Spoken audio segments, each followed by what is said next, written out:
Hi, ladies and gentlemen, this is Alvin from Dr. Wealth, and welcome to another episode where I will share with you investment opportunities. And today I'm going to talk about special purpose acquisition companies, or SPACs in short, or even shorter, just SPAC. And I want to share with you my investment strategy for these SPACs and why they're so red hot. And if you want to speculate in the market, I think nothing is better than doing SPACs. Okay, so let's get into the details. The usual disclaimer, pause and read it if you need to. So let's explain what's SPAC. Okay, I make it simpler for you to understand, right? There are a lot of literature on it. You can just do a quick search, what are SPACs, and you get a lot of videos, a lot of articles on it, but I'll do my version. I hope that it's easier for you to understand, right? So SPACs are also known as blank check companies, right? Blank check companies. Okay, sounds so good, right? That people will just write you a blank check and you can do whatever you want with the money. Essentially, it is really like that. So let's say there's somebody who is very influential in society, right? Usually a hedge fund manager or a venture capitalist, and they say that, oh, I'm going to set up a company to acquire other companies, right? I'm going to set up a company to acquire other companies, but I don't know which one yet. Okay, but if you trust me, if you trust my acumen to pick the right company, just put in your money, right? And because this person can be very influential, very famous, and investors don't mind. Given this climate where money is cheap, interest rate is low, people are rushing to put their money harder to work. And SPAC is one of the vehicles to make that happen, right? So investors, especially the high net worths, okay, they get to invest in these SPACs. Okay, so they'll put in the money and they will trust the principals to handle the money for them. Okay, and this company that is set up, this SPAC, will go IPO, right? You go listing, okay, listed as a normal stock, so you can buy or sell like a normal stock. And this company is a shell company. That means it has no operations. It only just raised money from investors, and now they are listed. And they are given 2 years to acquire a company, right? If they fail to do so, then eventually after 2 years they will dissolve and return the money to shareholders, right? Meanwhile, they will keep the funds probably in treasury bills, okay, or short-term bonds, something that's safe, that keep their principal intact, okay, until they find an investment target and do the merger. And the principals go and scour the business landscape, right, and to see, oh, what are the exciting companies that I can buy. And usually it's very tech related, right? World changing kind of businesses. They want to make a difference, and they will usually attract this kind of SPACs investment, right? So they will invest, they will merge actually. Okay, they'll merge the listed company, which is the SPAC, will merge with the private company which they're going to acquire. And after they merge, usually they'll name after the company they acquire, and hopefully happily ever after, right? And then the company will just stay listed from then on. Okay, and it's up to the investor what they want to do. They can sell the stocks and take their money back, right? Hopefully more than what they have put in the process. Okay, and that is how a SPAC is done.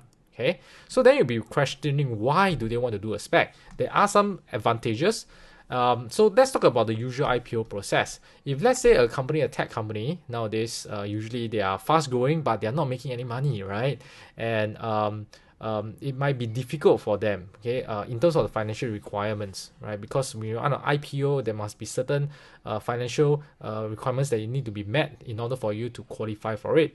And it's also expensive, right? Because you need to involve the investment bankers, uh, and whatnot to help you drum up the interest, right? And it will take many months, in fact more than a year, for the whole IPO process to be completed. So the IPO process is long established, but it may not be the best way for the fledgling tech companies to go listing. And that's how SPAC came about, and it is a lot faster because you can just merge.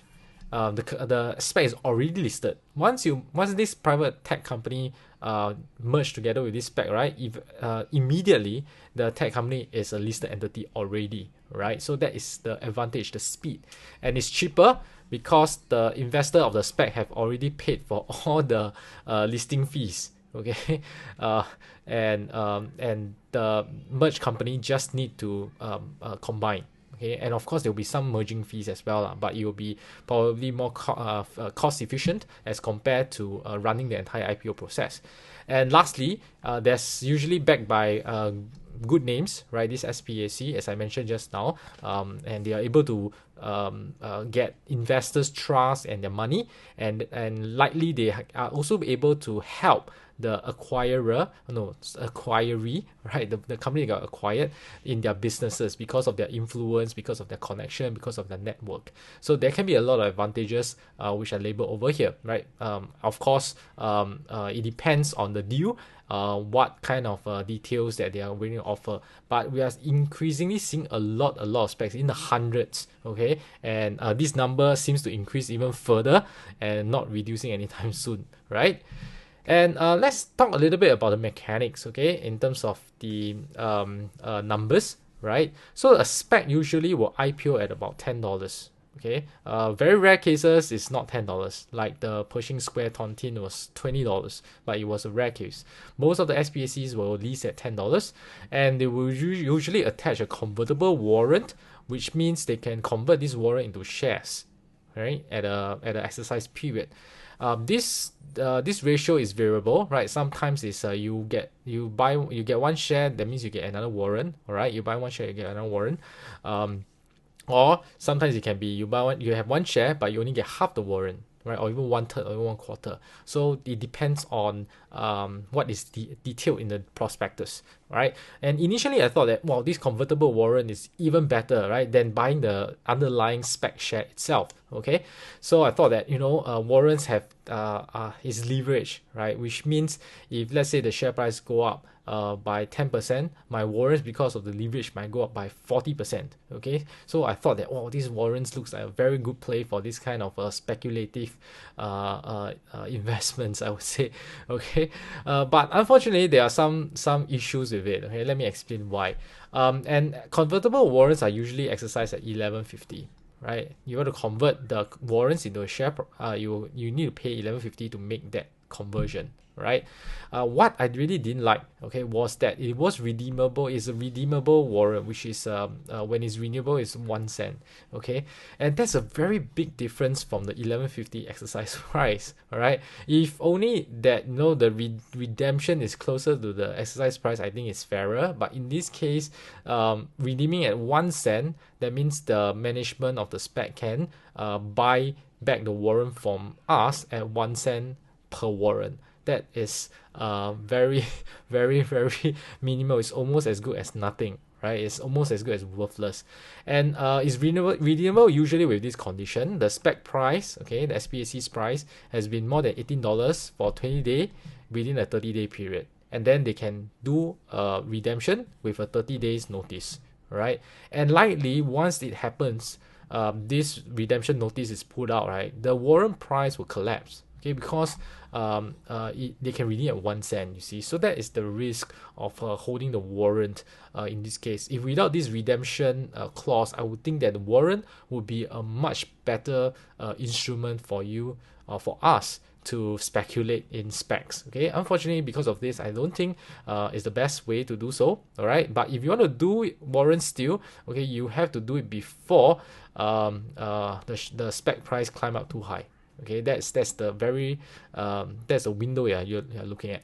All right, and so which means your spec depends on your broker, and usually the ticker, okay, should have a W at the back. Right, so make sure if you want to buy a spec or the warrant, make sure you buy the right one. Okay, don't buy the actual, don't buy the warrant when you wanted to buy the shares, right? Or vice versa. Okay, so just take note of the ticker and make sure that you're buying the right one. Hey, so this is my strategy, how I'm gonna speculate in this spec. Right, so I will want to buy before the announcement of the merger. Okay, this is where the spec share price, okay, will be trading as close to $10 as much as possible. Usually they'll trade above $10.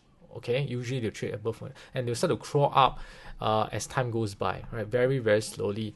That's before the announcement of the merger. And remember the net asset value of the spec, right? Because investors put in money, okay, into the fund itself, and the NAV is actually also $10 per share, right? So you want to try to buy as close to what the first batch of investors have put in, right? But likely, as I said, this you have to pay above $10. Okay, something can be 11, something can be $12, right? But you want to get it as cheap as possible. Okay, and but before they do the merger, that's the risk, right? Because you don't know what company you're going to buy, right? So you're still at the blank check stage. And how you're going to choose, I think that there are two ways. Okay, one is that I will prefer good branding, okay, and backers, reputable backers, because of their influence, because of their network, right? They should be able to attract better companies when they acquire them, right? So that's what I look out for. Some people call it good management, right? Whichever term you want to use, but just understand that these big stars should be able to attract attractive businesses as well. Okay, and the second is that I will look for hot sectors, right? There are certain sectors like clean energy, EV, which I'll share a bit more later, right? Will be able to get more investor attention, right? Because you're just playing speculation, right? And you really want that hot money and hot attention on those sectors, and that will help push up the spec price a lot easier compared to those lukewarm ones. All right, so this is what I will look out for if I want to buy a spec before its merger.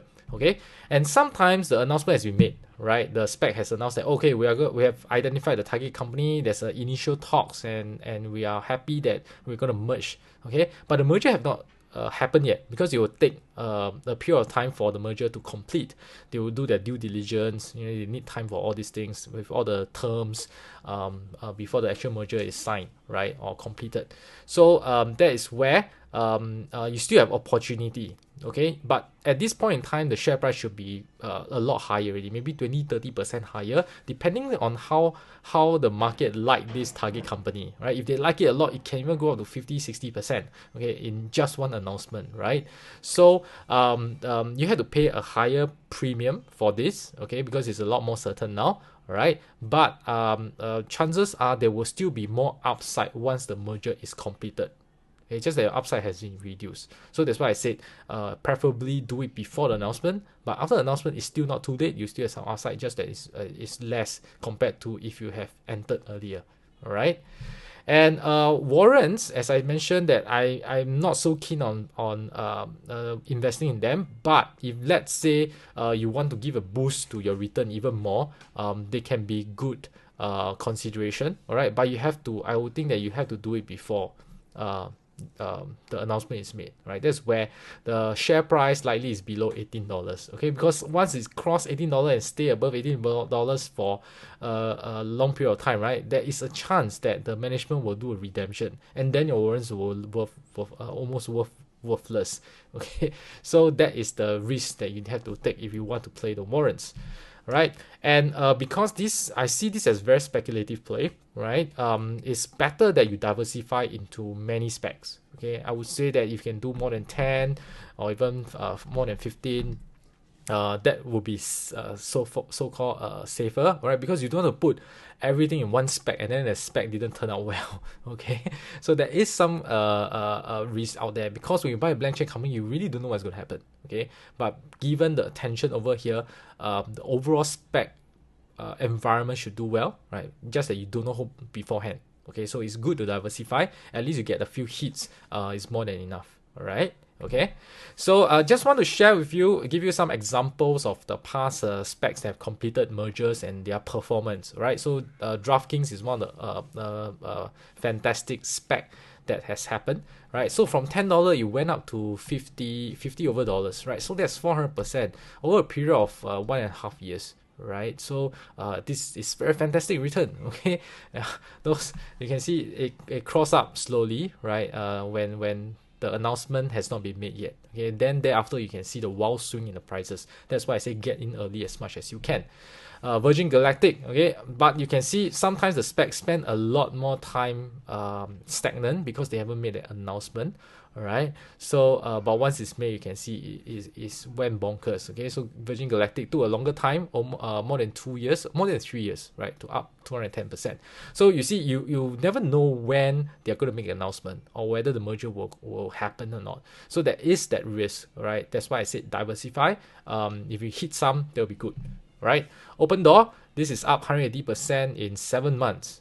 Okay, up from $10 it become 180, not 180, $28 or 180% in 7 months. Okay, Quantumscape, in the EV sector, right? Batteries very hot as well. About $10, right? You can see over here. Then once announced, jumps. Maybe this was even before announcement. Maybe there were some rumors lah. Okay, it's possible, right? I suspect the announcement was here, right, in December 2020, and then it started to go up from there.